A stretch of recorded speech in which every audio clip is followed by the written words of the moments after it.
Hey, welcome back to another Levity Books review. My name is Liam and I hope you're reading well. Today we're looking at the Sonnets to Orpheus by Rainer Maria Rilke as part 2 of our German literature series. If you read this quickly in a single sitting, I am sure you're going to really enjoy this. Sonnets to Orpheus is not a love poem, but it's a poem about love. The sonnets speak about how love is inextricably linked to nature, and it uses Greek mythology for its structure. There are 55 sonnets consisting of 4 stanzas with 4-4-3-3 line structures, and in the German there's an ABBA rhyme scheme which is ruined by the English translation. It's turned into half rhyme, but still it keeps the lyrical quality of the poem. The importance of this poem is that there's a ballad. Sonnets to Orpheus is a wonderful ballad poem based on the Greek mythology of Orpheus, who is this god who plays the lute wonderfully, and he falls in love with Eurydice, a nymph in the woods, who gets bitten by a snake and sent to the underworld. And Orpheus wants to resurrect her, so he goes into the underworld, he plays his lute wonderfully to Hades, and then strikes a bargain, and Hades says, okay, Eurydice can be resurrected and brought back to the land of the living, so long as Orpheus does not look at her until he gets to the land of the living. And as you would imagine, Orpheus decides to look at her just before they're crossing the threshold. As is the case in all of these ancient tragedies, it is some silly blunder at the end that causes some major misery. It's very much like in Romeo and Juliet, this frustrating romantic blunder where the man messes up just right at the end and then the woman dies. It's kind of annoying, really.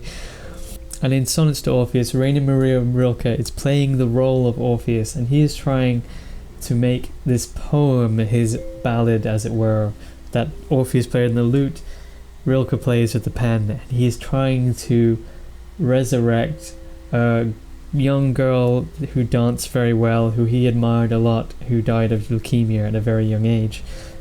And so the first part of this book is about the death of this dancer, and the second part is his grief and her hopeful resurrection through nature. And in this way, the Greek myth instructs both the style of this poem as a ballad, and also the structure of this poem in his grief for the death and the want of the resurrection of this girl. The themes are less about love itself, but Rilke is claiming that the romantic lifestyle which is required for love is waning in German culture. Sonnets to Orpheus begs readers to recognize that death is permanent and unpredictable, nature is an eternal cycle of life, and technology is taking us away from it. 1-3. Singing as you teach it is not desire, not wooing something in the end you secure. Singing is being. For a god, this is easy. Rilke is suggesting we should be more like Orpheus and not approach passion and love the way that we do reason, that we should be loved for being ourselves and not for our flirtations. It's not about what works, it's about the end that matters. It matters about what you're loved for, not the fact that you are loved. 1-4. Do not be afraid of suffering its load, but offer it back to the weight of the world. Mountains are heavy and heavy the seas. Here Rilke is suggesting that sorrow is natural, and using reason to prevent sorrow is an aberration of a natural cycle which is altogether bad. And now when I read from the second section, you can see this change in tone for grief about Eurydice. Be forever dead in Eurydice. By singing, ascend and give praise, rise into the pure relation. Here among fading things in a realm of decline, be a ringing glass shattered by its own sound. So in this second part, I think Rilke is saying that when this was published in 1922, sentimental feelings were waning in the public, and he's claiming that we should really revive this.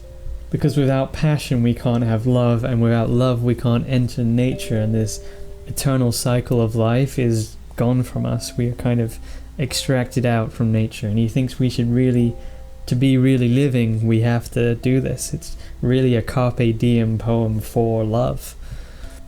And I think the realm of decline that Rilke is referring to is German culture in the 1920s, which was removed from feeling, spirituality, the acceptance of death. And I think that might have been the fallout from this rise of subjective reason that we talk about in Horkheimer's book. that the lifestyle of Germany was thinking about means and ends in terms of lifespan. No one was thinking about how they would die or what they were living for as a legacy, only that they were doing the right thing from orders from above. For Rilke shows in the Sonnets to Orpheus that nature really has no means, it just is and continues to be.